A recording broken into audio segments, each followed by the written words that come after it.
Supportrices, supporters et fans de l'OL. Bonjour à tous, bienvenue sur ma chaîne OL. Bam, nouvelle vidéo aujourd'hui, c'est l'avant-match de l'Olympico de dimanche soir. Et le menu du jour, bam, les 3 points, suivez les mouches comme d'habitude, ça se balade sur l'écran. Enjeu olympique, première partie que je vais aborder, les clés du match, on va rentrer un peu plus dans le vif du sujet dans une seconde, et enfin un petit point sur l'effectif comme d'habitude. Le coach avant de se lancer voulait remercier tous ses adjoints, le staff s'agrandit de jour en jour, ça me fait vraiment extrêmement plaisir, dites-moi ce que vous en pensez dans les commentaires, mais n'hésitez pas à rejoindre l'équipe. Je vous le dis, à partir de 1000 abonnés, je fais un live dans le rond central, ne l'oublie pas, pendant un match, c'est ça qui est beau avec moi. Allez, Olympico, première partie, acte 3. C'est dimanche, les gars. 35e journée de Ligue 1. On se déplace au Vélodrome. C'est simple. C'est la dernière grosse affiche de cette saison morose et une dernière occasion de nous faire vibrer et redonner un semblant de sourire. Donc, il n'y a plus le temps de ruer mes merdes dans les brancards. Les gars, dis donc, ça commence à bien faire, hein. Plus les journées avancent surtout, et plus on se rapproche de l'ultime, qui sera fatidique, et l'heure des bilans va bientôt sonner, les gars. Je vous mets le calendrier de toutes les équipes qui visent l'Europe dans cette dernière ligne droite, dont nous faisons partie par quel miracle, je ne sais pas. Avant toute chose, allumons un cierge, s'il vous plaît. Il faut que Nice, on prie le ciel et le Seigneur, s'il vous plaît, je vous implore, ils finissent au pire 4e, et surtout qu'ils remportent la Coupe de France face à Nantes, je crois que c'est le 7 ou 8 mai. Et là, ça libérera une place supplémentaire en Europe pour la Ligue Banania, pour le barrage qualificatif. Attention, mais évidemment, bon, on sera tête de série, donc tant mieux. Mais voilà, le 6e pourrait être qualifié pour une Coupe d'Europe. Ce serait un moindre mal dans cette saison compliquée. Sachant que vous voyez le calendrier, nous, on va se déplacer 3 fois sur les 4 derniers matchs. Les adversaires vont un peu se rencontrer, mais il y a déjà la prochaine journée Strasbourg qui ira au parc, donc il y a possibilité qu'ils y laissent des plumes. Lens, Nantes aussi qui vont jouer en même temps.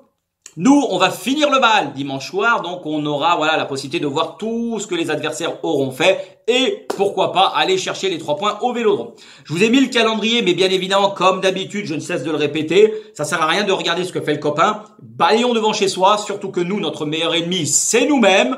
Et avant de regarder chez les frites du voisin, voir si elles sont bonnes, il faut déjà s'occuper des nôtres, voir si on les a bien réussi, si c'est pas ton crame 12. Je l'ai dit maintes et maintes fois, l'irrégularité est chronique chez nous. On sera capable même de gagner au Vélodrome dimanche et de s'écrouler à Metz la semaine prochaine, c'est certain. N'oubliez pas ce que le coach dit. On peut gagner tout le monde, l'OL est capable de le faire, mais ils sont capables de perdre contre tout le monde. C'est une stricte vérité, surtout à l'extérieur, on y reviendra un peu plus tard. Par contre, moi, j'y crois, les gars. J'y crois, pourquoi? Parce que dernièrement, j'ai vu de belles choses en espérant que cette semaine complète de travail, elle a permis à tout le monde de redescendre. À la température, c'était chaud. Attention, c'est la semaine dernière, ça a mal fini.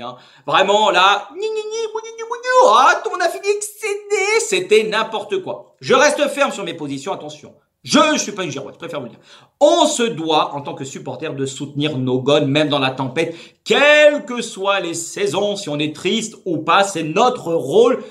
Insulter, siffler ne servira à rien de notre côté. Par contre, un message aux joueurs, on n'est pas des tarés de bigleux, on sera toujours derrière vous, mais il faut à contrario que vous portiez fièrement nos couleurs, que vous mouillez le maillot jusqu'au bout sans jamais rien lâcher.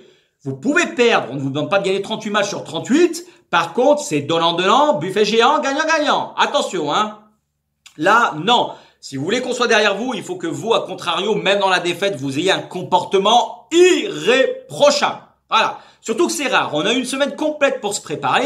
Il y a eu des sourires qui ont été retrouvés, à l'entraînement. Et un superbe objectif dans notre viseur pour dimanche soir. Dans cet Olympico, c'est la 1000e victoire en Ligue 1. Ce serait beau que ce soit face à l'OM. Surtout qu'il n'y en a que 4 équipes qui ont réussi ça dans notre championnat. Marseille, Bordeaux, Saint-Étienne, Monaco. Donc ce serait bien qu'on y parvienne. Et en plus, cerise sur le gâteau, que ce soit au Vélodrome, ce serait énorme. À côté de cela, en parallèle, on finira sur ça, la première partie. On vient de fêter, triste anniversaire, 10 ans sans trophée. Au-dessus, c'est le soleil. Ça a été quenelle sur quenelle depuis 10 piges. C'est n'importe quoi. Donc là, comme dirait Christophe Maé, là, je sais pas qui c'est qui chante cette daube, ça fait mal. Voilà, après, je crois que c'est lui. Je vous ai mis une photo également en parallèle du classement juste avant.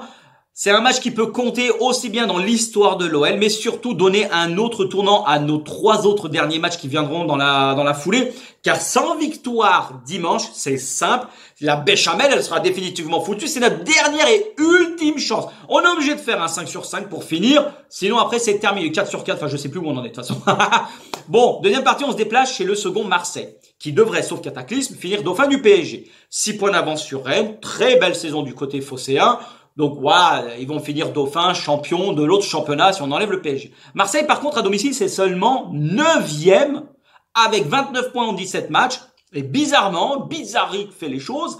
Ils ont pris plus de points à l'extérieur qu'à domicile. Qu'est-ce que ça donne l'OL? Chez nous, c'est tout l'inverse. On est bon à domicile. Oh, à l'extérieur, c'est une catastrophe. 4 victoires, 4 comme les 4 doigts que j'ai dans ma main. À l'extérieur, sur les 16 que l'on a joué, 18 points en tout. C'est affligeant, les gars. Par contre, je vous tire mon chapeau parce que c'est très écolo en termes de points. Et vous êtes à l'image de notre maire et de la ville qui est passée sous pavillon écolo. Les derniers résultats de l'OM. Si on enlève la défaite hier soir à Feyenoord 3-2. Ils se sont fait rentrer dedans, ils se sont fait bouger. Tu as quoi le cocotier? Ça a été quand même 10 victoires sur les 11 derniers matchs, toutes compétitions confondues. Donc, avant le match d'hier, attendez, je vais couper ça, là, tu m'emmerdes. Allez, fous-moi le camp, là. Excusez-moi, c'est du direct, c'est comme ça. Ils ont gagné 10 matchs sur 11, mais la seule défaite qu'ils ont eue dans ces 11 derniers matchs, c'était à Paris. Donc vraiment, on va dire en termes de résultats, c'est excellent. Il y a une victoire au courage, 3-2 face à Nantes à domicile, après avoir été mené 2 fois. Et une autre dans la douleur à l'extérieur, énormément bousculée, mais c'est le genre de victoire qui prouve et qui fait du bien, parce que tu as les capacités mentales au niveau de l'équipe à tenir un score malgré une forte adversité et des difficultés pendant 90 minutes. C'est tout l'inverse de nous. Vous l'avez venir celle-là.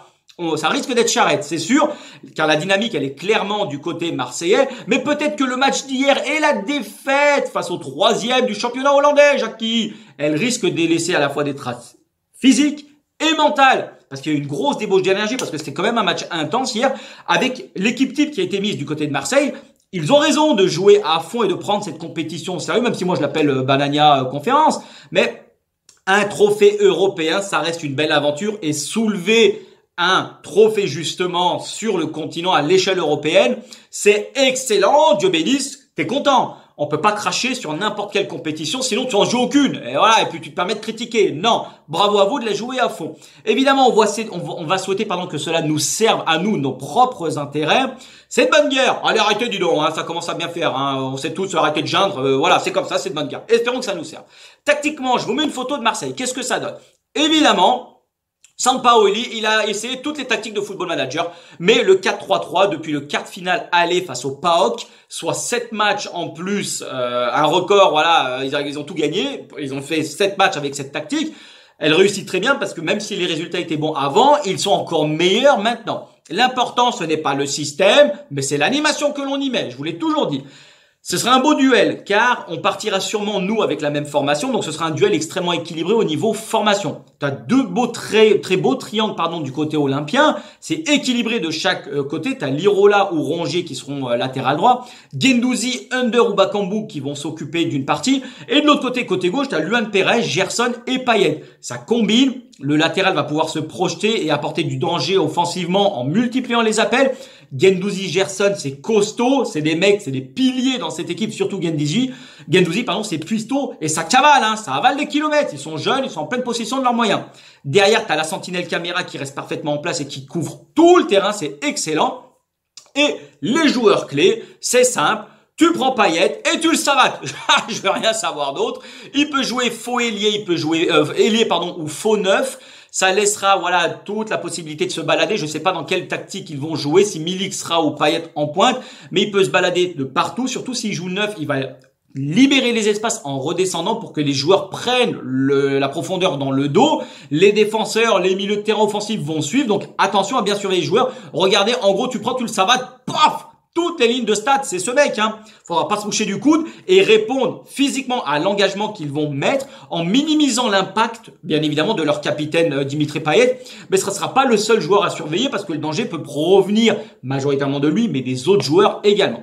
Marseille, ces dernières années, bien évidemment, ça chicore sévère avec eux. Il y a de la baston, il y a de la bagarre. Ouais, il y a de la bagarre. Et plus d'une fois, on a écroulé la buvette dans ces matchs. Elle a fini sur le toit, je préfère vous dire. C'est électrique, ça chauffe, parce qu'il y a une réelle rivalité qui s'est créée entre ces deux équipes, hormis les passes d'armes entre les présidents depuis des années. Mais Paris, par rapport à Marseille, qui est le rival historique, ils sont beaucoup trop forts, ça boxe plus dans la même catégorie. Et pareil de l'autre côté, Saint-Etienne, malheureusement, ils sont au fond du goulag. Donc du coup, la seule rivalité qu'on a trouvée, c'est Marseille parce que c'est un concurrent direct pour l'Europe. Donc c'est pour ça que ça chicore un peu. Et c'est bon pour nous. Troisième et dernière partie, on m'a posé la question parce que j'ai croisé Valentin, petite dédicace également. Il m'a dit, c'est pas toi qui fais niaoui là dans tes vidéos? Je fais, ah bah ouais, énorme. Niaoui, je veux que c'est un mot, que ce soit un mot, qui apparaisse dans le dictionnaire dans les 5 prochaines années. Pourquoi il me dit, tu commentes pas l'actu, il y a des transferts, machin. Je lui ai dit, écoute, ouais, moi l'actu c'est sympa. Mais par contre, tout ce qui est rumeur non fondée, en veux-tu, en voilà, non, la Casette, Tolisso, Umtiti qui revient, Moussa Sissoko, Cacré au Milan, la Merguez qui part à West Ham, Tipeee aux commandes, machin, non. Moi, je lui dis, j'aime pas colporter des rumeurs, c'est pas mon délire. Je veux analyser ce qui est concret. J'apporterai une analyse quand les choses seront véridiques et la véracité des informations sera bonne. Mais d'ici là, non, je ne veux pas analyser des choses qui pour l'instant n'ont pas lieu d'être. Quand ce sera décidé, j'interviendrai, je ferai une vidéo en vous donnant mon avis. Si vous voulez avoir mon avis et me poser des questions, faites-le dans les commentaires. J'y répondrai bien entendu avec grand plaisir. Parenthèse fermée. On va récupérer Tanguy, Cacré, Léonidas Lopez. Tout le monde est de retour. Voilà, tout le monde sur le pont. Même si certains seront un peu trop justes pour dimanche, je vous mets une photo de l'effectif, de l'équipe, on va dire, qui devrait démarrer, que moi je mettrai bien évidemment. Je resterai sur la même lignée que Montpellier avec une charnière Boateng-Lukeba. Boateng, en espérant que tu te réveilles mon gars, ça va être ton jubilé, c'est tes derniers matchs sur nos couleurs, donc s'il te plaît, sors par la grande porte. Enrique, il vient de fêter ses 28 piges, donc joyeux anniversaire. Alors c'est pas Roberto Carlos, c'est sûr. Par contre, Emerson, il met plus un pied devant l'autre depuis un bon moment. On sait même pas s'il va rester, moi je pense qu'il va partir. Mais voilà, c'est sûr que c'est défensivement, c'est le mec qui reste en place, il va pas se projeter, il revient souvent en arrière, tout le monde dit, voilà. Moi, je pense qu'il y met du cœur, il s'arrache sur le terrain et surtout, il a une excellente mentalité. Surtout en le mettant, tu permettras à Dolce Gusto, de l'autre côté, à se projeter beaucoup plus vers l'avant, même si le jeu va pencher de son côté, mais c'est qu'offensivement, il va pouvoir apporter vraiment énormément dans ce genre de match. Le reste, ça bouge pas. En espérant, voilà, attention Dolce, tu fais beaucoup de boulettes, hein. Donc s'il te plaît, tu réagis toi aussi. Pour le reste, je bouge pas. En espérant, voilà, que c'était pas un feu de paille, hein, que tous maintiennent leur même niveau, surtout Aouar et Dembouz, qui ont été monstrueux et sur qui on va devoir se reposer sur ce match par rapport au match de Montpellier. J'espère que vous avez vraiment lancé les 4 derniers matchs sur la même dynamique. J'espère. Tété, il est grand temps de sortir la tête de l'eau. Important de garder l'humour, bien évidemment, comme d'habitude. Le groupe, il est quasi au complet. J'espère qu'on a posé les choses à plat avec, voilà, après la très belle victoire de Montpellier, entaché, on parle de divorce entre les supporters et le groupe de joueurs. Tonton qui pense quitter le navire, si cela, voilà, ça arrange pas. Ah, les gars, pas comme ça, tu pars pas par la petite porte, Tonton. Mais je pense que tout le monde doit mettre de l'eau dans son moulin, c'est extrêmement important. On va finir avec la photo du Big Shaq, regardez ce qu'il a dit. Parce que Tonton, tu as aussi ta part de responsabilité, parce que tu as jeté en pâture Pep Genesio, parce que les supporters voulaient sa tronche, et tu as ramené Juninho pour le nommer directeur sportif, pour calmer la meute de loups. Donc, à un moment donné, tout le monde met de l'eau dans son vin, et on finit la saison ensemble, vraiment soudés et unis. Parce que ce qu'a dit le Big Shaq, c'est représentatif de ce qu'il se passe chez nous depuis des années, et encore plus cette saison. Bien qu'il ait été un fiasco sur le terrain, c'est une certitude.